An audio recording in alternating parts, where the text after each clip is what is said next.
Hello, everyone. Welcome back to our channel.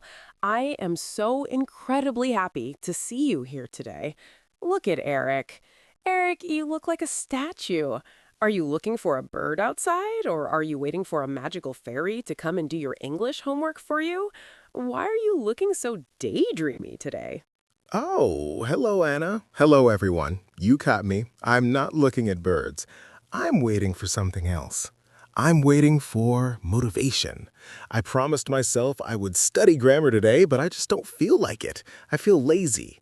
I'm waiting for that spark of energy to hit me so I can open my book. But I've been sitting here for 30 minutes and the spark has not arrived.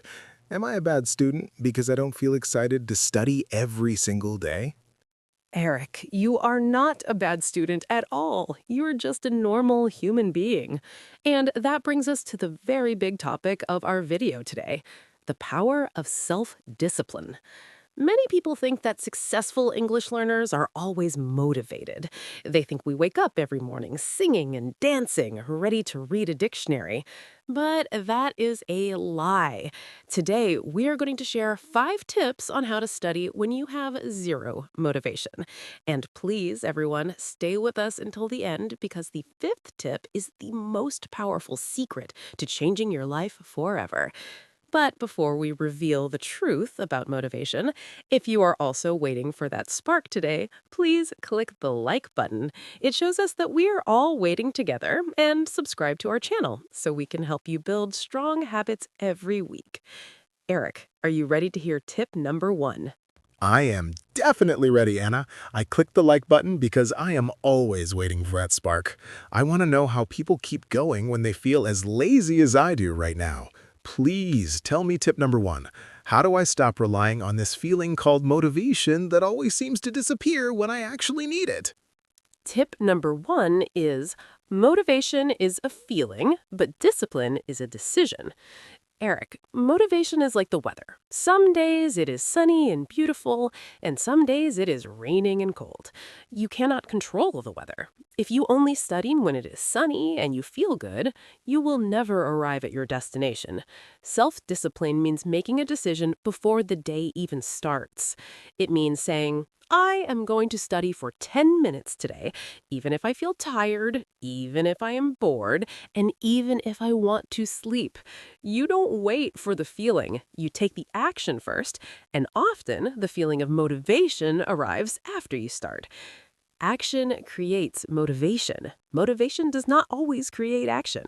Action creates motivation. Wow, that is a complete shift in my brain. I always thought I needed to feel good before I opened the book, but you're saying that if I just open the book and read one sentence, the good feeling will come because I'm finally doing it. That makes me feel powerful. It means I don't have to be a victim of my feelings. But Anna, sometimes the mountain of homework is just too big. Even if I decide to do it, looking at a 50-page chapter makes me want to run away and hide. How do I handle that big, scary feeling of being overwhelmed? That's tip number 2, and it's called the 2-minute rule. When a task feels too big, do not look at the whole task. That is a trap for your brain. Instead, tell your brain a sweet lie. Say, I am only going to do this for 2 minutes. 2 minutes is nothing, right? Anyone can study for 2 minutes, so you open the book and you read for 2 minutes. But here's the secret. Once you start, your brain stops fighting you. Usually, after 2 minutes, you'll say, well, I'm already here. I might as well finish the page. The hardest part of self-discipline is just starting. If you can beat the first 2 minutes, you can beat the whole day. Telling my brain a sweet lie. I like that. My brain is very easily tricked, Anna. It loves easy things. So if I tell it just 2 minutes, Eric, it'll say, okay, we can do that. That's a great strategy for self-discipline. It makes big goals feel very small and easy to touch. But Anna, even if I start for 2 minutes, there's another enemy in my room. It's small, it's flat, and it has all my friends on it. My phone. Every time I try to focus, my phone makes a ping sound and my discipline flies out the window. How do I fight my phone? This is tip number 3. Design your environment. Self-discipline doesn't mean you have to be a superhero with perfect willpower. True self-discipline means making the right choice easy and the wrong choice hard. If your phone is sitting next to your book, you will look at it. Your brain wants the easy dopamine. So, before you study, put your phone in another room. Put it in a drawer. Turn it off. If you have to stand up and walk to another room to check your phone, you are much less likely to do it. Protect your focus by changing the room around you. Don't fight the temptation, just remove the temptation. You are so right. My phone is currently sitting right next to my hand. It is looking at me. I am going to put it in my bag as soon as we finish this video. Removing the temptation sounds much easier than fighting it with my mind. I am not a superhero yet. But Anna, what happens if I fail? What if, on Tuesday, I forget my discipline and I spend 3 hours watching funny cat videos instead of studying? I usually feel so angry at myself when that happens, and then I give up for the whole week because I feel like a failure. That is tip number 4. Forgive yourself, but never have a zero day. Eric, you are a human being. You are going to make mistakes. You are going to have days where the cat videos win. When that happens, do not punish yourself. Do not say, I'm a bad student. Be kind to yourself. I find that when I sit in silence, it helps me find peace with my mistakes. God knows we are trying our best. If you fail today, just say, okay, I made a mistake. Tomorrow is a new day. But here's the rule. Never have a zero day.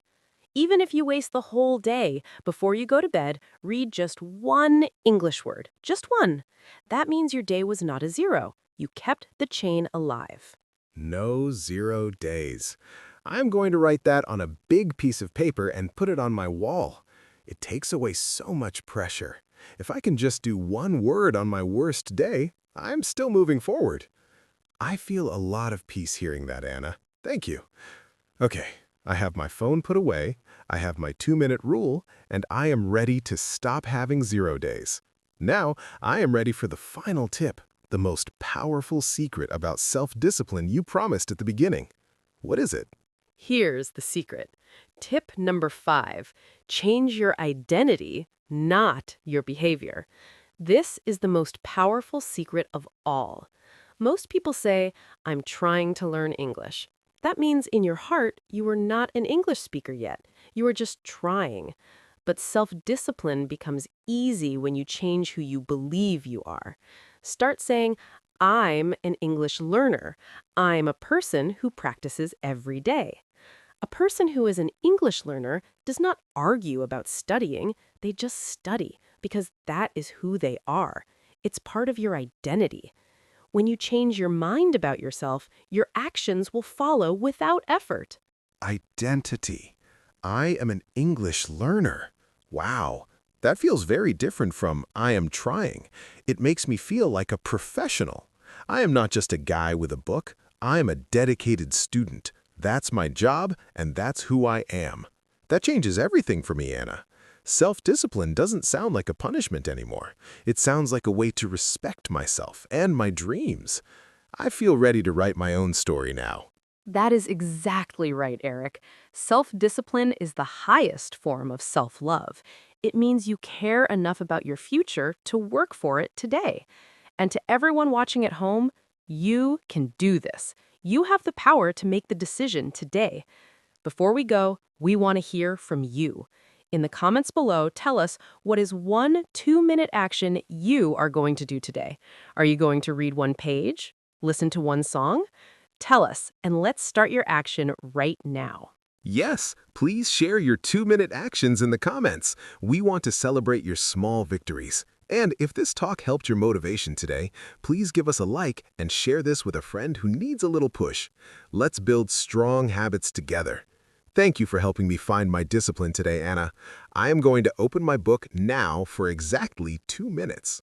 I'm so glad to hear that, Eric. And thank you to everyone for spending your precious time with us. Remember, speak slowly, be kind to your brain, and believe in who you are becoming. We'll see you in the next video. Goodbye, everyone. See you soon. Bye-bye. Keep smiling.